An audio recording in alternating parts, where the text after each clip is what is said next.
Thank you, sir. Hello. Thank you.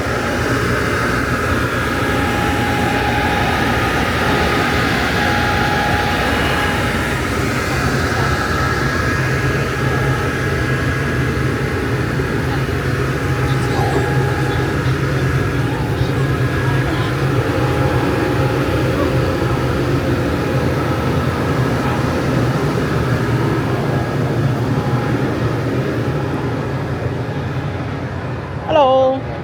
Hello. Welcome everybody. Welcome to Coast Guard Cutter Seneca. So right now we're standing on the flight deck of a 270-foot medium endurance famous class cutter. We say famous class because every boat of this type is named after another boat that was significant in the Coast Guard's history. So this boat, Seneca, was named after a ship that was built in 1908 that had a very large role in World War I, World War II. So we've carried that name on for tradition's sake. Can anyone tell me anything they know about what the Coast Guard does on a day-to-day? Anything at all? Yeah, go ahead. Check no enemies. So what? No enemies are attacking. That no enemies are attacking. National security, right? Yeah, that's very big for us. We are a branch of the military, contrary to popular belief. So national security is always kind of at our forefront of our minds. If we see a Chinese ship off the coast, we're going to be responding to that as well as the team. So some of the more well-known missions you guys may be aware of, search and rescue. Everyone's seen The Guardian. Everyone sees the news all the times when hurricanes come down here, right? The Coast Guard's got a big influence, part of that. Drug interdiction. We've had a pretty serious increase in drugs the last couple of years. So we're going down to Colombia, Peru, Nicaragua, Venezuela, all those Central American countries where drugs are originating from, and we're looking to stop those before they get to the United States. Migrant interdiction with the state of Haiti's government collapse, Cuba. We've had a lot of people trying to flee and come to the United States, and for reasons I'll touch on later, we were looking to also kind of curb that as well. Last summer was some of the the highest record numbers we've had of illegal immigration by the sea route. Law enforcement. I mean, you guys, I'm sure in Miami have seen the orange boat zipping around, stopping truck drivers all the time. That's a big part of our service as well. So that's 4 missions. We actually have 11 missions in total. Some of the less well-known ones, we've got like ice operations up in the north, like New York, Seattle, Alaska. Our harbors will freeze over, so we'll send boats in to break that ice up so fishermen can get in and out, cargo ships can get in and out, and we can keep everything moving pretty smoothly. Fisheries is a big one. We don't want anyone overfishing our waters. We don't want to make any kind of fish species go extinct. We don't want to destabilize the integrity of our ecosystem in our waters. On that note, we also are keeping an eye out for foreign adversaries, national security, right? They will send fishing fleets into our waters to fish our resources, and we want to make sure that we are stopping that as quickly as we can, finding it, stopping it, and sending a strongly worded email probably to an office in China or Russia or something. Maritime, like environmental response. You got an oil spill in the Gulf. That's the Coast Guard. We're there. We're cleaning up the oil. We're containing it. We're figuring out how to stop it from getting to the beaches, right? We don't want to destroy our beaches, and it ruins tourism, right? So everything's kind of interconnected. The Coast Guard plays a very large role, not just immediately off the coast. We're pushing to Africa. Like I said, we're pushing to Central America, South America, the South China Sea, the Middle East. We're everywhere all the time. Sure, we're taking care of that mission. This boat specifically is conducting those big 3 that I mentioned first. We will do everything except ice operations because we are not designed to do ice operations. But everything else on the list of 11 missions we will do. So we're focusing primarily on the drug interdiction mission, the migrant interdiction mission, and then, like I said, all the time search and rescue. That's always like our bread and butter. We will always go back to search and rescue. Drug interdiction is pretty easy to wrap your heads around, right? We got bad people trying to do bad stuff in the United States. We want to stop it. We want to keep our streets clean. We want to keep our kids safe. So we will, like I said, go off the coast of our Central American, Latin American countries, and we'll wait for the drug smugglers to leave those countries, and we'll be right there to intercept them. We've got 2 small boats on board that we can launch while we're underway to try and stop them on the surface level, is what we call it, just by using a water, like a boat to stop them. Unfortunately, the cartels have access to a lot of resources and a lot of funds right now. So they're able to afford boats that are very fast and very hard to detect on radar or even see from the skies. So sometimes there are some vessels, some drug vessels that we come across that our boats cannot catch up to. So how do we level the playing field? So we are standing on the flight deck. This boat is able to carry a helo. We're not carrying one right now, but when we do that drug mission, we carry a specialized helicopter unit on board called Maritime, where the pilots are trained in non-compliant vessel pursuit. We have a precision marksman whose job is to shoot out the engines of the drug smuggling boats to slow them down a little bit, hopefully disable them in the water so we can pull up, we can interdict them in a safe manner for us and for them because we don't want anyone getting hurt. So we'll pull them off and we'll bring the drugs back, dispose of them accordingly, and have the detainees ready to stand trial in American court. The micro mission is a little bit more nuanced, it's a little bit harder, right? A lot of people look at it as we're stopping the migration into the United States. That's really not the case. We try not to get wrapped up in whether or not we should be having people come to the United States or not. Coast Guard is looking at it purely from a safety of life at sea standpoint. A lot of these voyages are manifestly unsafe. They're putting 300 plus people on 60-foot boats, super unstable. They don't have enough food. They don't have enough water. They don't have any medicine. They're exposed to the sun for days, sometimes weeks on end. They don't have any change of clothes, no toilets, nothing to shower with. It's really not a great recipe at all. And the last thing we want as a country is for people to be killing themselves to try to get here. So for the Coast Guard, while the other branches of government are trying to figure out a better way to either help those countries or get those members of those countries here, we're focused on making sure people aren't dying out on the water trying to get here. So we'll go down there, we find a voyage, we'll stop it early because we know they're not dead yet. So we want to make sure they don't put themselves into a worse situation. And we will project our presence there just to let them know, hey, we're here. If you leave, we're going to stop you. Don't make us just stay there until we put something. So, in a nutshell, that's pretty much what this boat is doing. We typically go out for about 2 to 3 months at a time. We'll pull into a port call maybe every 2 weeks or so.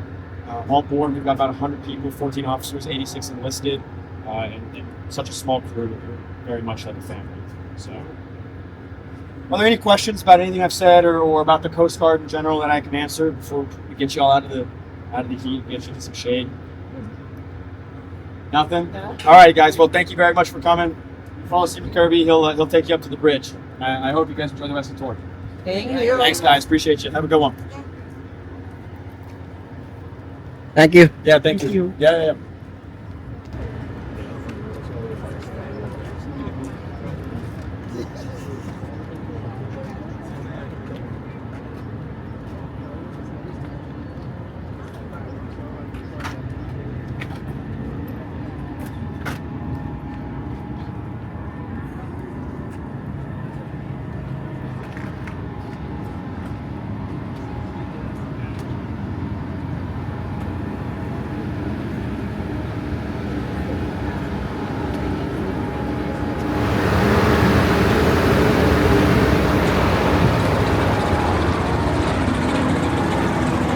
Magnum PI.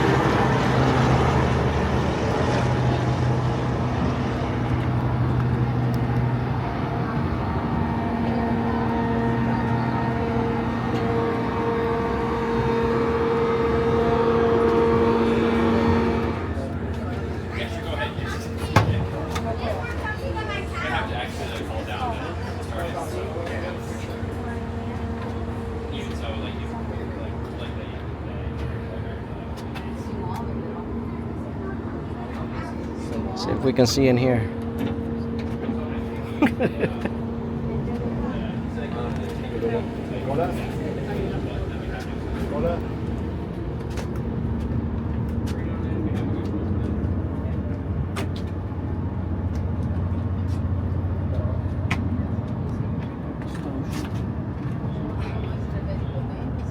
I'm taking a video of your camera.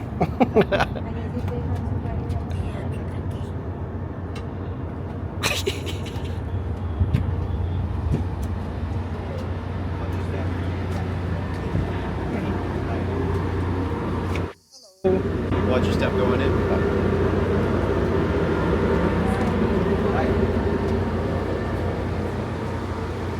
Wow, this is awesome.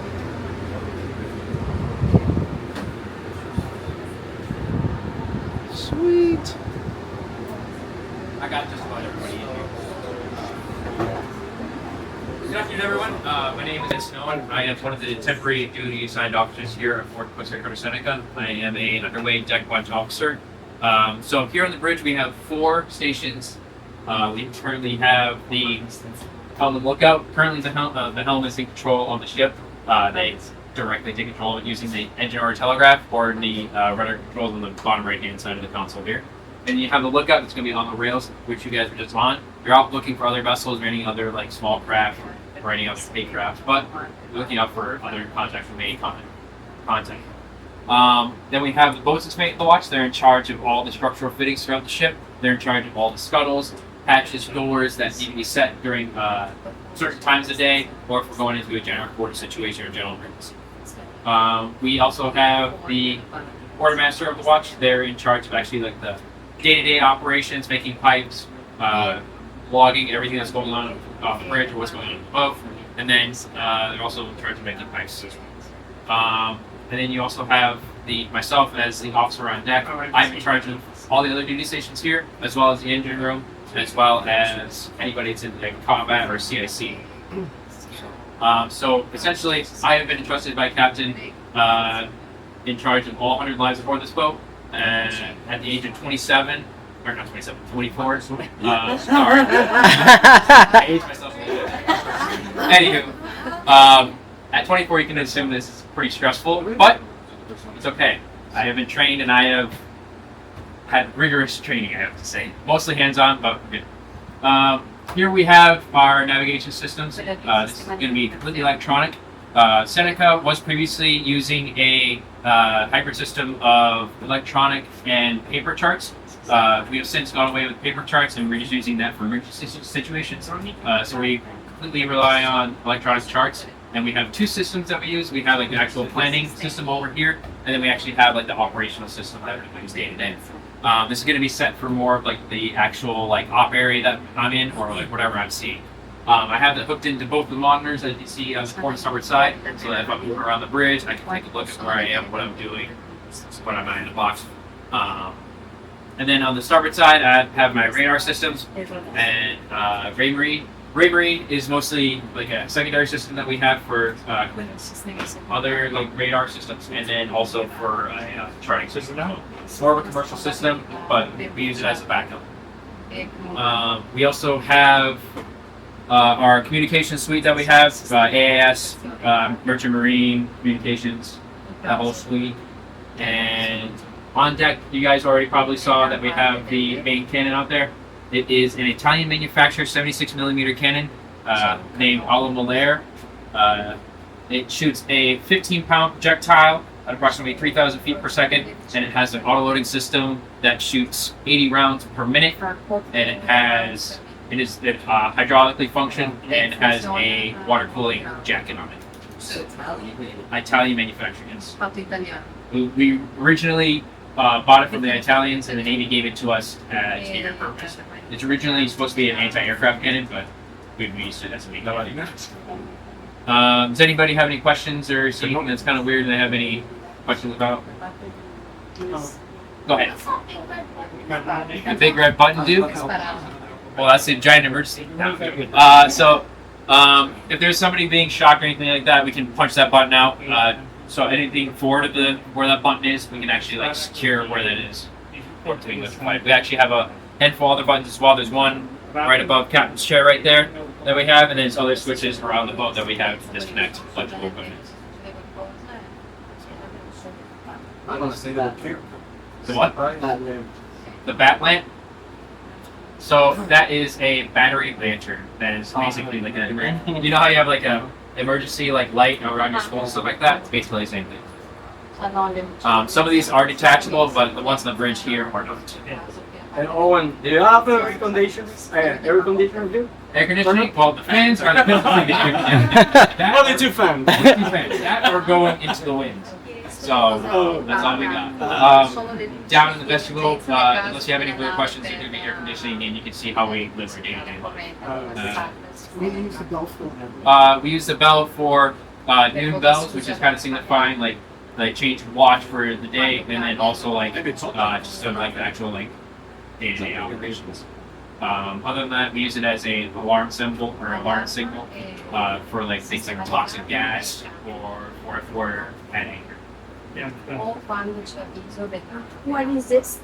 What is this? This. So this is a magnetic compass. Aside of it, we actually have two ferrous metal balls. They are called quadrantal spheres. They are meant to stop other ferrous metal around the ship, such as the hull, that has its own magnetic field interfering with the compass itself. So, aside from that, we also have a gyro compass that we use since the Earth has two different poles. We have the magnetic pole and then we have the geographic north. So we have that separated, and we typically use the gyro compass, but we have this as a backup in case electrical systems fail or the actual gyro compass fails. Nice. Any other questions? Huh? This boat, the keel was laid in 1984. It was completed in 1986, and it was launched in 1987. If there's no further questions, I'm going to direct you to the door on your back left there. There will be a gentleman, I believe, that shows you around back to another ladder well. Do keep in mind that ladder wells are going down. If you have to, take your time, go down the ladder. It's really inclined. That's pretty cool. I know.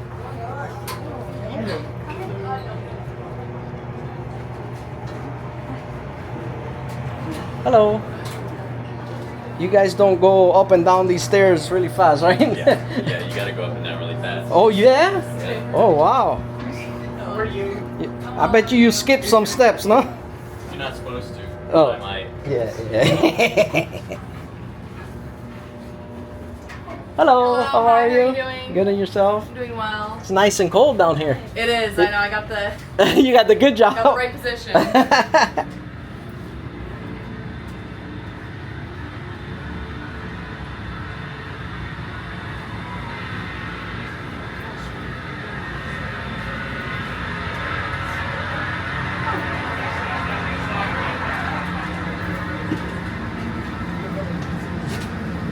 Hey. So what we have here on the mess deck, so this is where we eat. This is, our galley is right through that door right there. This first table is set up for our swimmers on board. They handle any man overboard situations that we have or other vessels in the water. SAR cases if we're searching for someone or something. They do have to put this gear on in under 2 minutes. So wetsuit and all under 2 minutes. It's very fast to train a lot for it to be able to be ready for it. That next table in the center is all of our firefighting equipment. We have to be at our station and fully dressed out in firefighter outfit, boots, and an oxygen tank all within 5 minutes. It is something we train for twice a week normally, just to make sure that we stay proficient in our job. But we fight fires, flooding, toxic gas, chemicals, natural disasters. And then that very far table is our life ring and ceremonial bell. The life ring, which is holding up now, was signed by everyone in the crew in 2019 when they took it off.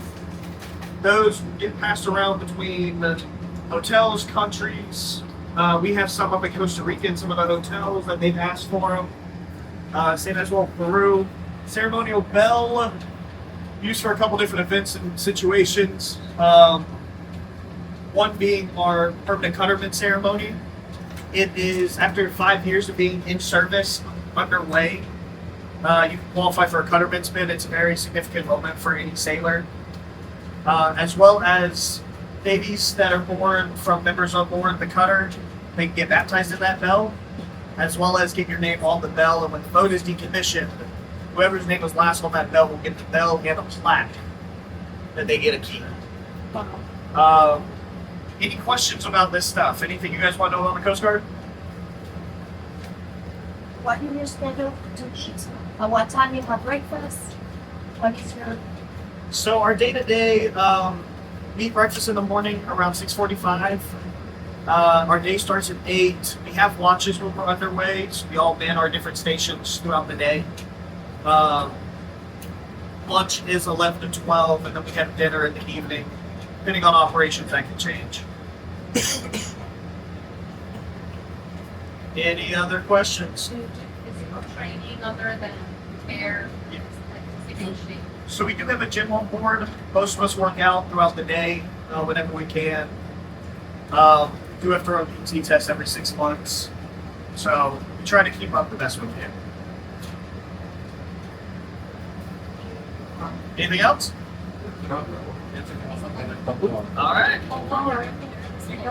If there's no other questions, if you guys want to go down to the end of the galley right here, heading up Symbolic, we'll take you guys the rest of the way.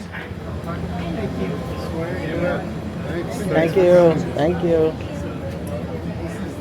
This is the lounge.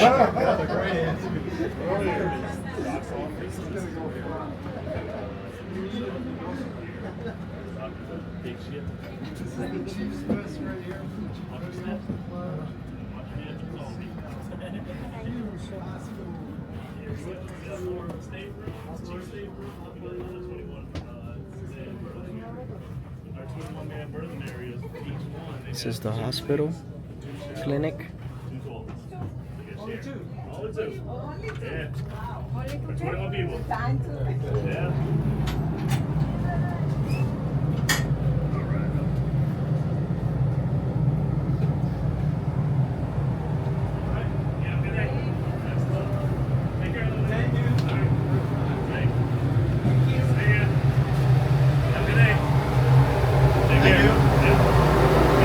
Thank you.